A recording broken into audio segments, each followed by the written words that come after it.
The grand ballroom of Ravenshire Palace glittered under the light of 1,000 crystal chandeliers. Queen Isabella had planned this evening for months, celebrating the 25th anniversary of her reign. Every noble family in the kingdom had gathered, their finest jewels catching the light as they moved through the opulent hall. Yet beneath the surface of celebration, tensions simmered like water about to boil. Princess Catherine stood near the eastern windows, her emerald gown flowing like liquid silk as she observed the crowd. At 28, she possessed a natural grace that had made her the people's favorite. Her marriage to Prince William 3 years ago had been called the wedding of the century, but tonight, she sensed something different in the air. The way certain courtiers whispered when they thought she wasn't looking, the nervous energy that seemed to follow her mother-in-law, Queen Consort Camilla, through the room. William approached his wife, his formal military uniform pristine, but his expression troubled.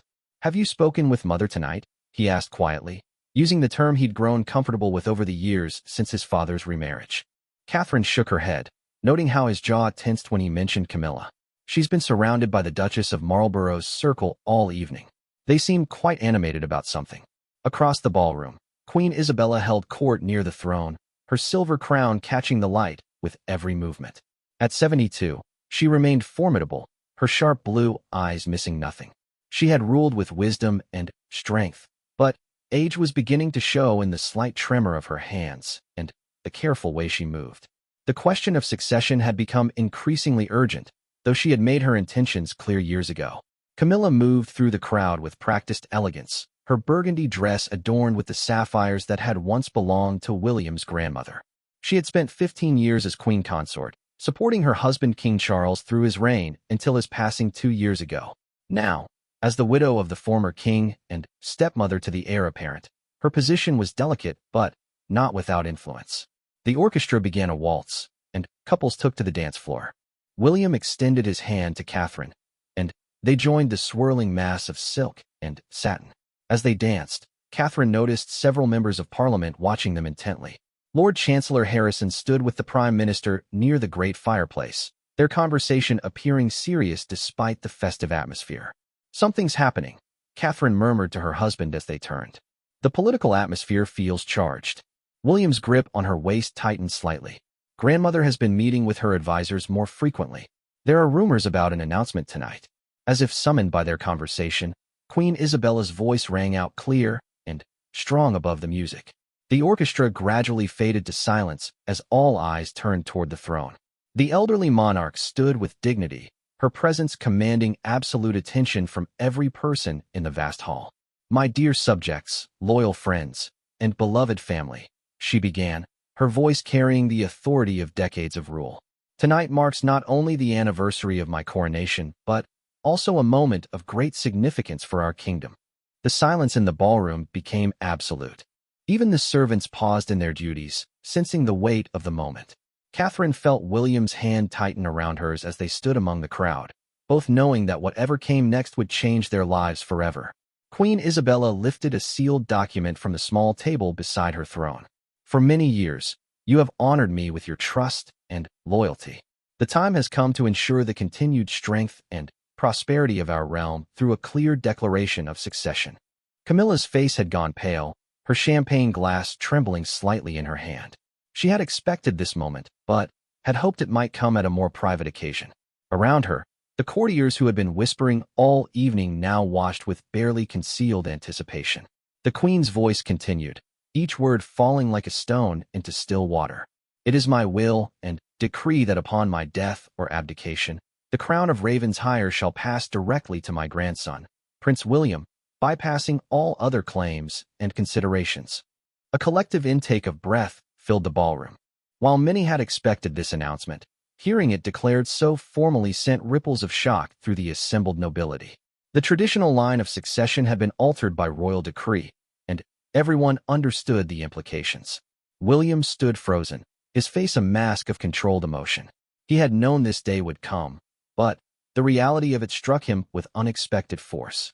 Beside him, Catherine squeezed his hand, offering silent support as she processed what this meant for their future. But it was Camilla's reaction that drew the most attention. Her face had transformed from pale shock to something approaching fury.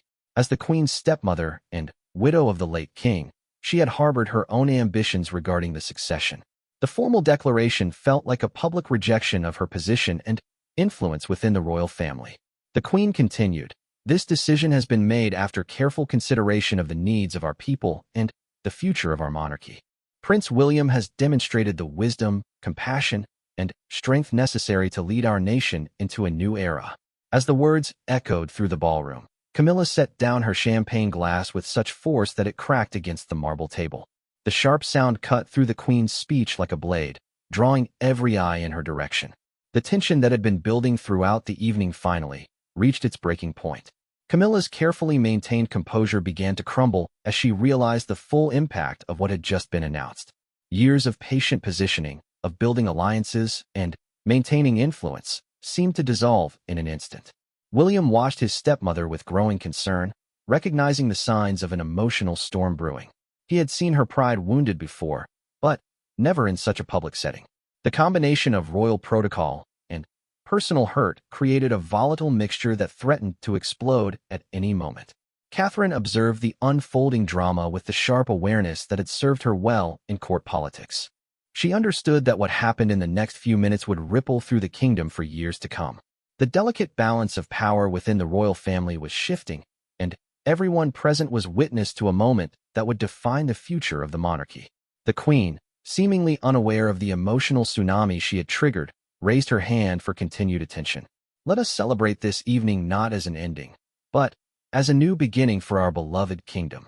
But even as the words left her lips, it became clear that the evening would be remembered not for celebration, but for the dramatic confrontation that was about to unfold between the women who would shape the future of the crown. The applause following Queen Isabella's announcement was polite, but strained, as if the assembled guests sensed the undercurrent of tension that rippled through the ballroom.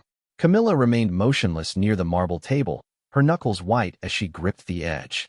The cracked champagne glass beside her hand caught the light, creating fractured rainbows that seemed to mirror her shattered composure. Lord Chancellor Harrison stepped forward, his voice carrying the weight of constitutional authority. "All present bear witness to Her Majesty's declaration, which shall be formally recorded and sealed according to the ancient traditions of our realm." His words made the announcement legally binding, removing any possibility of future challenges to the succession. William felt the weight of destiny settling on his shoulders like a heavy cloak. At 31, he had always known this moment would come, but the reality proved more overwhelming than any preparation could have provided. The faces around him had already begun to change, reflecting the new deference due to a future king. Some showed genuine respect, others calculation as they considered how to position themselves in the new order. Catherine watched the crowd's reaction with the analytical mind that had made her invaluable during diplomatic functions.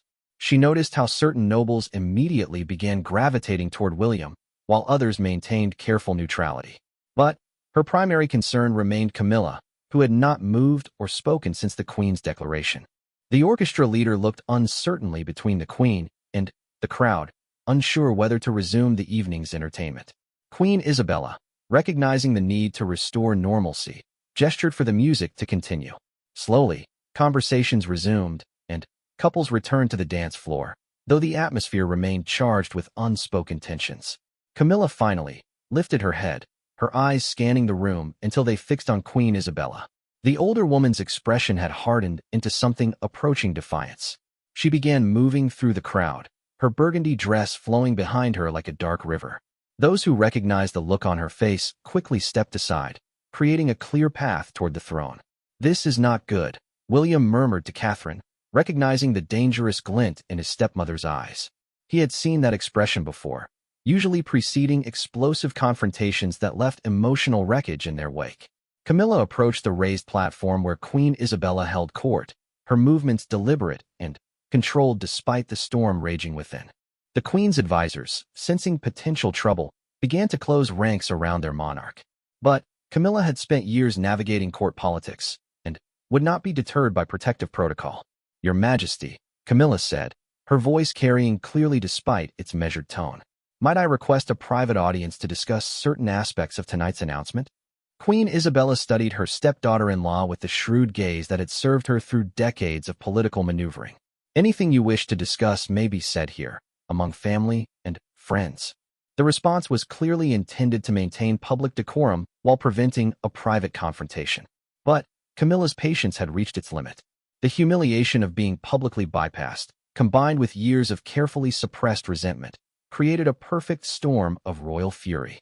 "Very well," Camilla replied, her voice rising slightly. "Then, perhaps the kingdom should understand the full implications of tonight's decision." A hush fell over the nearby guests as they recognized the potential for scandal. In the rigid world of royal protocol, public disagreements were almost unthinkable. Yet here stood the queen consort, widow of the late king, preparing to challenge the monarch herself in front of the entire court. William began moving toward the confrontation, hoping to defuse the situation before it escalated beyond repair. Catherine followed close behind, understanding that their intervention might be the only way to prevent a complete breakdown of royal dignity. "Camilla," William said firmly as he reached the platform, "perhaps we might continue this discussion in private." But his stepmother turned toward him with eyes blazing with long-suppressed emotion. "Private? Like the private discussions that led to tonight's humiliation? How long have you known, William? How long have you been part of this conspiracy to diminish my position?" The accusation hung in the air like poison gas, affecting everyone within hearing. To suggest conspiracy within the royal family was tantamount to accusing them of plotting against the crown itself. The gravity of her words was not lost on anyone present. Queen Isabella's expression shifted from diplomatic patience to royal displeasure. "You forget yourself, Camilla. Your position in this family has always been honored, but it does not grant you authority over matters of succession." "Authority?" Camilla's laugh was sharp and bitter. "I have served this crown faithfully for 15 years. I stood beside Charles through every crisis, every challenge to his reign. I supported William as he prepared for his future role, and this is how my loyalty is rewarded." Catherine stepped forward, her diplomatic training taking over. "Your contributions to the crown have never been questioned," she said carefully. "Tonight's announcement changes nothing about your respected position within our family." But Camilla's anger had found its target, and Catherine's attempt at mediation only redirected the fury. "Respected position? You speak of respect while standing there as the beneficiary of my exclusion? Do you think I don't see how you've positioned yourself, how you've influenced William against me?" The accusation struck Catherine like a physical blow. In all her years navigating court politics, she had been scrupulously careful to avoid taking sides in family conflicts. To be accused of manipulation in such a public forum threatened not only her reputation but her ability to serve effectively as future queen. William's face flushed with anger at the attack on his wife. "That accusation is completely unfounded and unworthy of you," he said, his voice carrying the authority of his new position as heir. "Catherine has never shown you anything but respect and consideration." "Respect?" Camilla's voice rose another octave, her control finally snapping completely. "Is it respect to smile politely while working to undermine my influence? Is it respect to stand silent while I'm publicly humiliated?" The ballroom had effectively stopped functioning as a social event. Guests stood frozen in place, some pretending not to listen, while others openly stared at the unprecedented royal confrontation.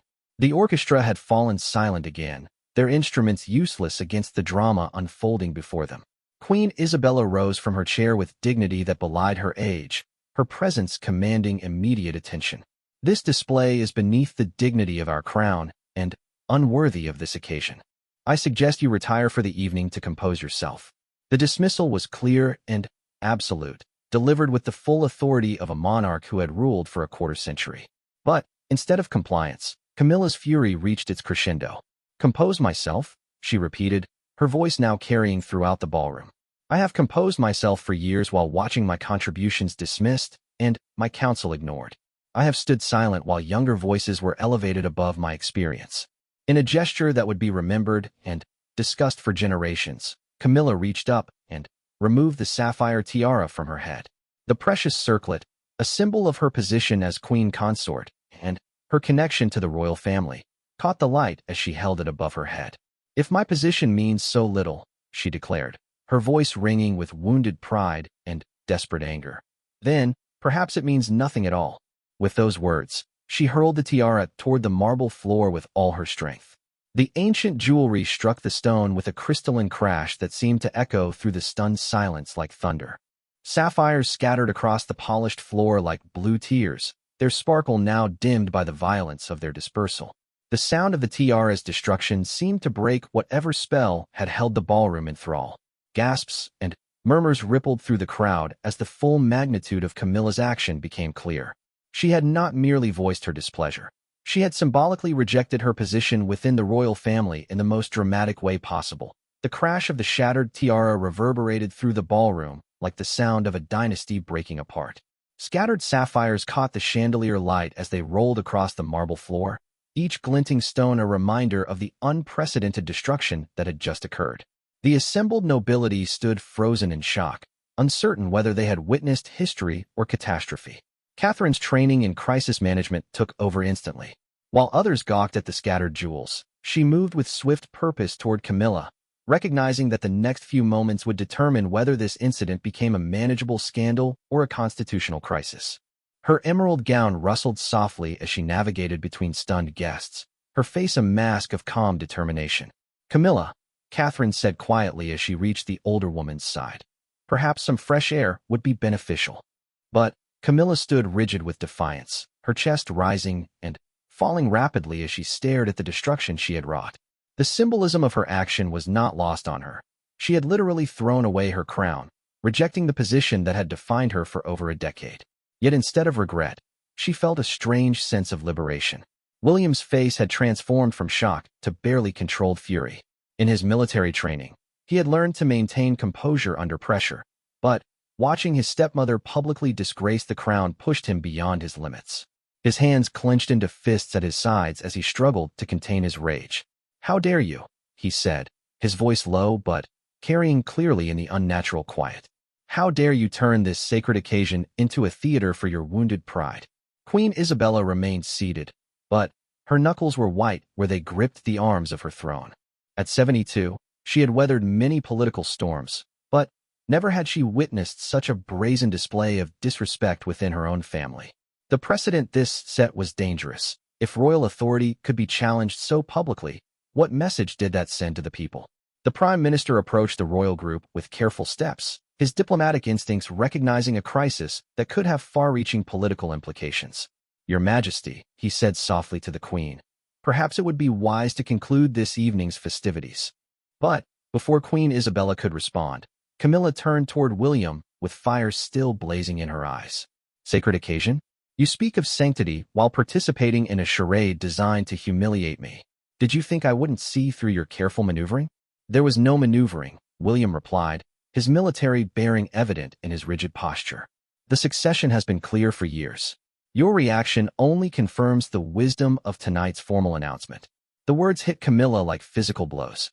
To have her fitness questioned, her emotional stability called into doubt in front of the entire court, felt like the final insult in a long series of slights. Her composure, already shattered by her dramatic gesture, crumbled completely. "Wisdom," she laughed bitterly. "Is it wise to cast aside experience for youth? Is it wise to ignore the counsel of someone who has served this crown faithfully?" Catherine stepped closer, her voice gentle but firm. "No one is casting aside your experience. Your contributions to the crown will always be valued." "Valued?" Camilla whirled to face her, eyes blazing with accumulated resentment. "You stand there in your perfect dress with your perfect composure, playing the role of peacemaker while knowing you've won everything you wanted." The accusation struck Catherine deeply, not because it was true, but because it revealed how profoundly Camilla misunderstood her motivations. Catherine had never sought power for its own sake. She had accepted her role as future queen as a duty to be fulfilled with dignity and service. "I have never sought to diminish your position," Catherine replied steadily. "We are family, and family supports one another through difficulties." "Family." Camilla's voice cracked with emotion. "Family doesn't conspire behind closed doors. Family doesn't allow public humiliation to proceed without warning." The crowd of nobles watched this exchange with fascination and horror, recognizing that they were witnessing something that would be discussed in drawing rooms and written about in histories for generations to come. Some had the grace to look uncomfortable with their voyeuristic position, while others seemed energized by the unprecedented drama. Lord Chancellor Harrison approached with measured steps, clearly wrestling with the constitutional implications of what he had witnessed. The destruction of royal regalia was more than symbolic. It represented a rejection of the authority that regalia embodied. How such an act should be interpreted legally was beyond his immediate expertise. Queen Isabella finally rose from her throne with dignity that commanded attention despite the chaos surrounding her. Her voice, when she spoke, carried the full weight of her authority and experience. "This display has gone far enough," she declared, her words cutting through the emotional storm like a blade. "The crown will not be dishonored by further outbursts, regardless of their source." Camilla turned toward the queen with defiance still burning in her expression. "Dishonor? I have served this crown with complete loyalty, only to be rewarded with public dismissal. If anyone has brought dishonor tonight, it was not through broken jewelry, but through broken faith." The challenge to Queen Isabella's authority was unmistakable. In the hierarchical world of monarchy, such direct confrontation bordered on treasonous behavior. The elderly monarch's eyes flashed with an anger that reminded everyone present why she had successfully ruled for 25 years. "Your service has been acknowledged and appreciated," the queen replied with icy precision. "But service does not grant the right to dictate policy or challenge royal prerogative. You have forgotten your place." The words struck Camilla like physical blows. To be told she had forgotten her place by the woman she had served faithfully felt like the ultimate betrayal. Years of careful deference, of swallowing pride, and accepting secondary status seemed to dissolve in that moment of public rebuke. William watched the exchange with growing alarm, recognizing that the situation was spiraling beyond any hope of dignified resolution. His stepmother's behavior was embarrassing the entire royal family, but the queen's harsh response was only escalating the conflict. "Perhaps," he said firmly, stepping between the two women, "we should continue this discussion in private, away from public scrutiny." But Camilla was beyond caring about public perception.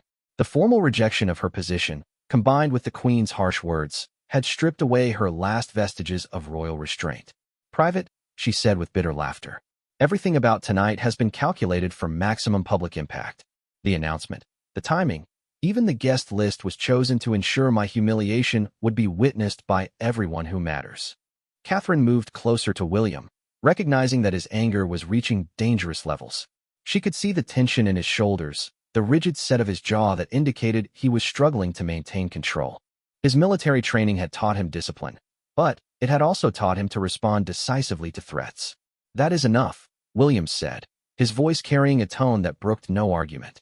"Your accusations are unfounded, and your behavior is inexcusable. You will apologize to Her Majesty immediately." The demand for an apology was the final straw for Camilla's wounded pride.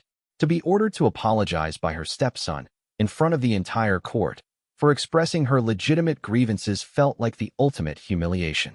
"Apologize," she repeated, her voice rising to a pitch that carried throughout the ballroom. "I will not apologize for speaking truth to power, even when that power wears a crown." The words hung in the air like an explosive charge, their implications clear to everyone present. Camilla had not merely challenged specific decisions. She had questioned the fundamental authority of the monarchy itself. In a constitutional system where royal authority depended on respect and tradition, such challenges struck at the very foundation of governmental legitimacy. William's face flushed red with rage as the full impact of her words registered. His stepmother had not only embarrassed the family, she had undermined the institution he was destined to lead. The careful balance between tradition and modernity that kept the monarchy relevant required respect for royal authority, and Camilla had shattered that respect in front of hundreds of witnesses. The tension in the ballroom had reached a breaking point, like a violin string stretched beyond its capacity to hold. William's face had darkened to a dangerous shade of crimson as Camilla's words echoed through the vast space. His military training, which had taught him to maintain composure under fire, finally cracked under the weight of watching his stepmother systematically destroy the dignity of his family's crown. "You forget yourself completely," William said, his voice trembling with barely contained fury.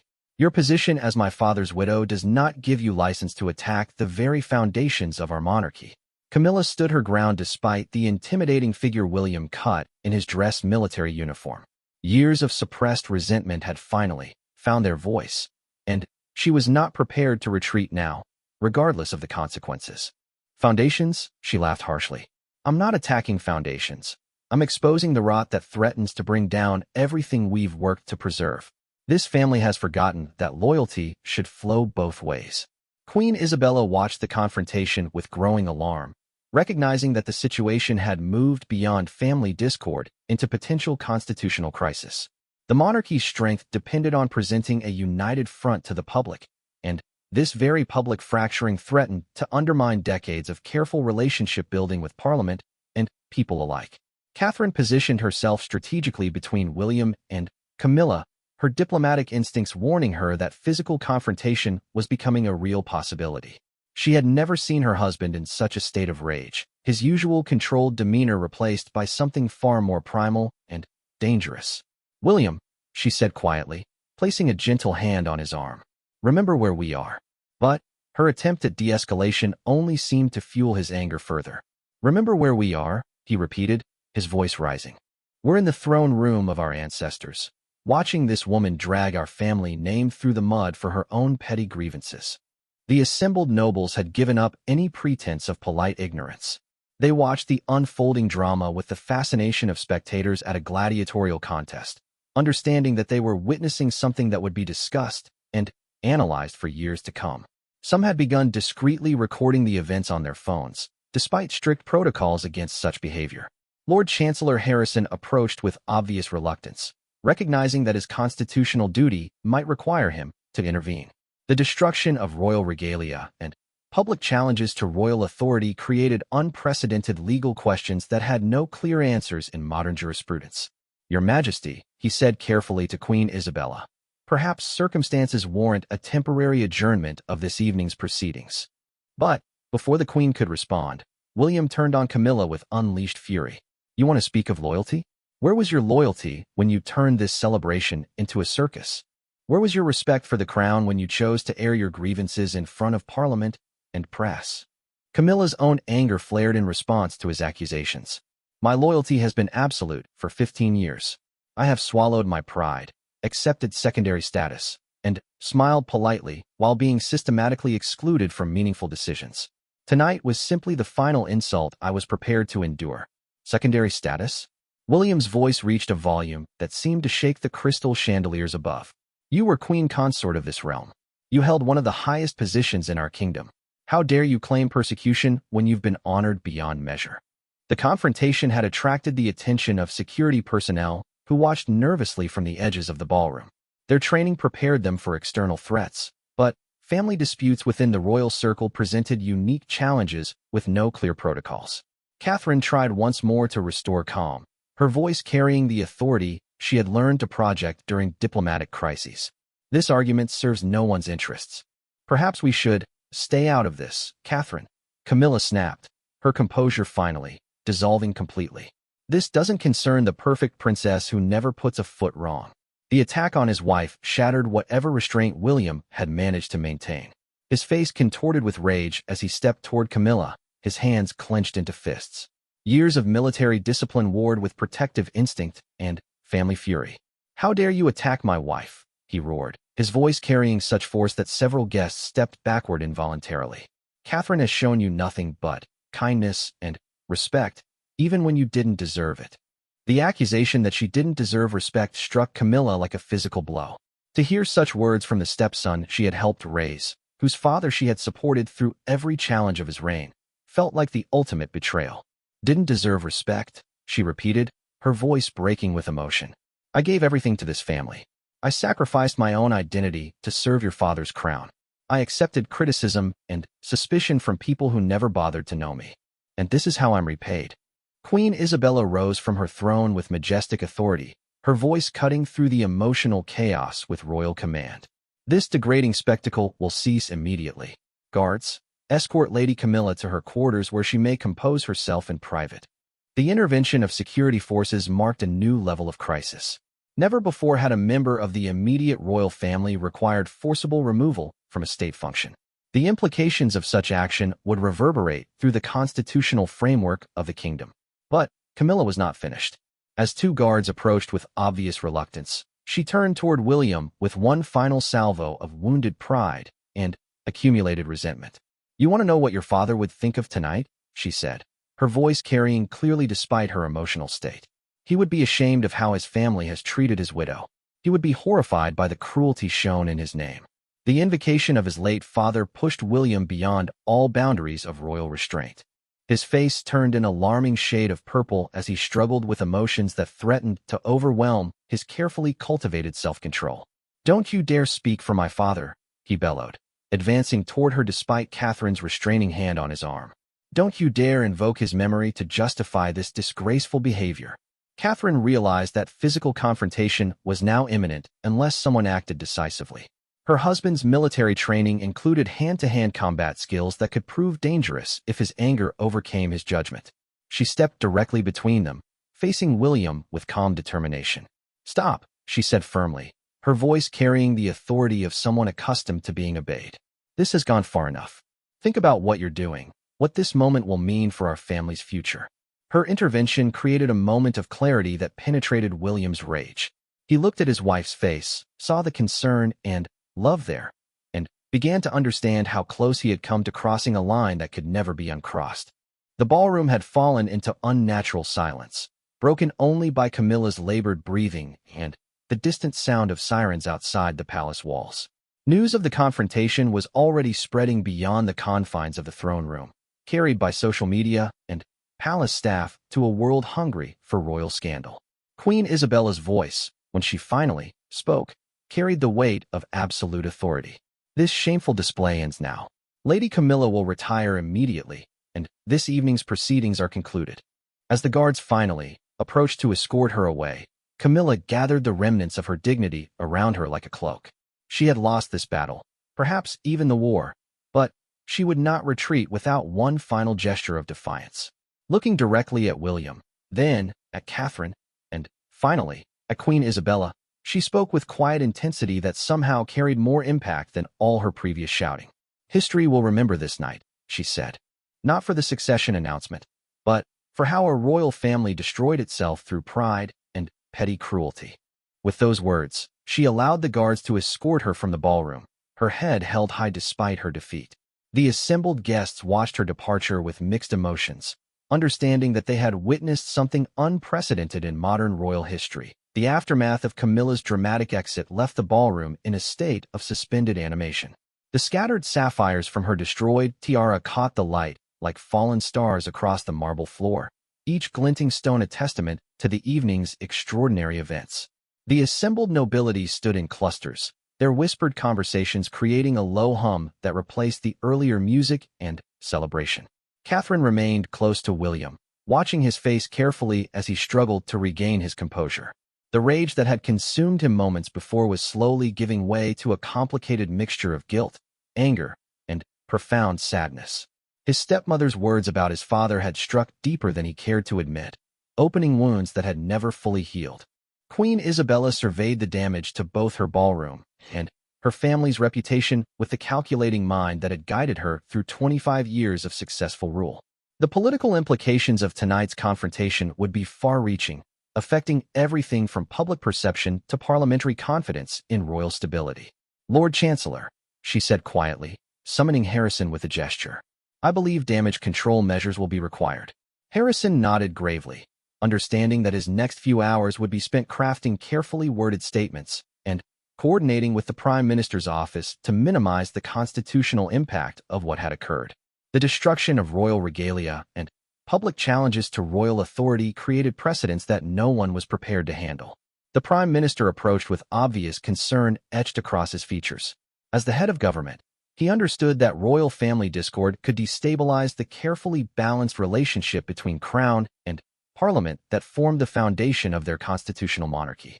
"Your Majesty," he said carefully, "my office stands ready to assist with any necessary communications to ensure public confidence in royal institutions." But Queen Isabella's immediate concern was for her grandson, who stood rigid with emotional turmoil. She approached William with the gentle authority that had comforted him through childhood losses and adult challenges. "Walk with me," she said simply, extending her arm. William accepted his grandmother's invitation, grateful for the opportunity to escape the scrutiny of hundreds of watching eyes.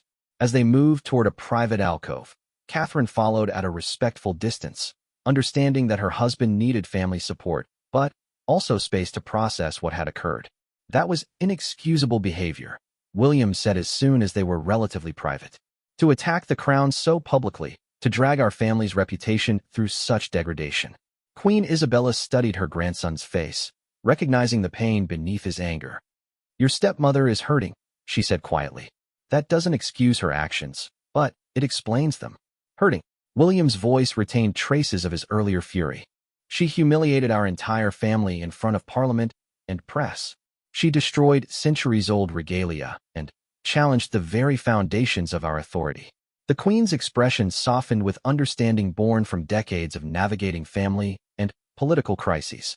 She felt excluded and diminished.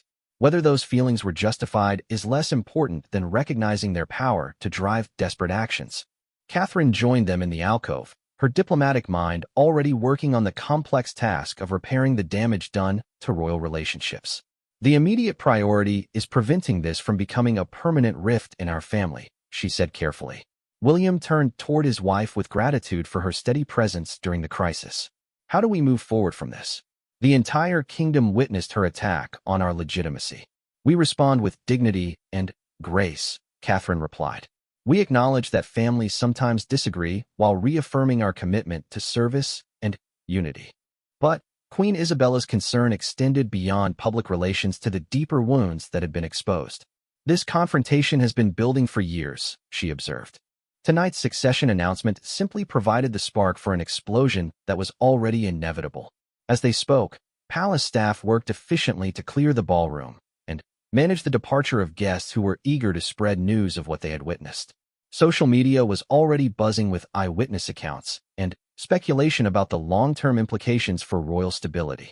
The scattered sapphires from Camilla's tiara had been carefully collected by security personnel, though the symbolic damage could not be so easily repaired. The ancient jewelry, passed down through generations of royal women, would need extensive restoration, assuming it could be salvaged at all. "What happens now?" William asked, his voice betraying uncertainty beneath his attempt at steady leadership. "How do we handle Camilla's position within the family structure?" Queen Isabella considered the question carefully, balancing family loyalty against institutional needs. "That depends largely on her willingness to acknowledge tonight's mistakes and work toward reconciliation." Meanwhile, in her private quarters, Camilla sat alone with her emotions and the magnitude of what she had done. The guards had escorted her to her rooms with respectful professionalism, but their presence had made clear that her status within the palace hierarchy had fundamentally shifted. She stared at her reflection in the ornate mirror that had belonged to queens before her, noting how the evening's events had aged her face. The carefully applied makeup that had taken hours to perfect was now smeared with tears of frustration and regret. The tiara's destruction had been an impulse born of overwhelming emotion, but now she understood its symbolic weight. By literally throwing away her crown, she had rejected not just jewelry, but her position within the family that had defined her identity for over a decade. A soft knock on her door interrupted her brooding. She expected palace staff or perhaps security personnel, but Catherine's voice surprised her completely. "Camilla, may I come in?" The request caught her off guard. After the public confrontation and harsh words exchanged, she had expected isolation and formal censure, not a personal visit from the woman who had emerged victorious from the evening's conflicts. "The door is unlocked," she replied, her voice hoarse from emotional exhaustion. Catherine entered with the careful grace that had served her well in diplomatic situations. She had changed from her formal gown into simpler attire, suggesting that this visit was personal rather than official. "I wanted to speak with you privately," Catherine said, settling into a chair across from Camilla's position by the mirror, away from the protocols and pressures of public scrutiny. Camilla studied her stepdaughter-in-law's face, searching for signs of gloating or triumph, but finding only genuine concern. "Come to claim your victory?" she asked with bitter humor. "There are no victories tonight," Catherine replied softly. "Only a family that needs healing." The unexpected kindness in Catherine's voice broke through Camilla's defensive barriers. Tears that she had been holding back since returning to her rooms finally began to fall as the full weight of the evening's events settled upon her. "I've destroyed everything," she whispered. 15 years of service, gone in a moment of wounded pride. Catherine leaned forward with compassion that surprised them both. "Nothing is destroyed beyond repair if we're willing to work toward healing." "How can you say that?" Camilla asked through her tears. "I attacked you publicly, challenged the Queen's authority, destroyed royal regalia. Some actions can't be undone." "Actions can't be undone," Catherine agreed. "But relationships can be rebuilt." families can forgive and move forward together. The conversation continued late into the night as two women who had been positioned as rivals discovered common ground in their love for the same family and institution. Slowly, carefully, they began the delicate work of building bridges across the chasm that the evening's events had created. By dawn, the kingdom would wake to news reports and social media speculation about the royal family's dramatic confrontation. But within the palace walls, a different story was beginning to emerge, one of forgiveness, reconciliation, and the possibility that even the most devastating family conflicts could become opportunities for deeper understanding and stronger bonds. The crown's shadow had fallen darkly across the royal family, but morning would bring new possibilities for healing and hope.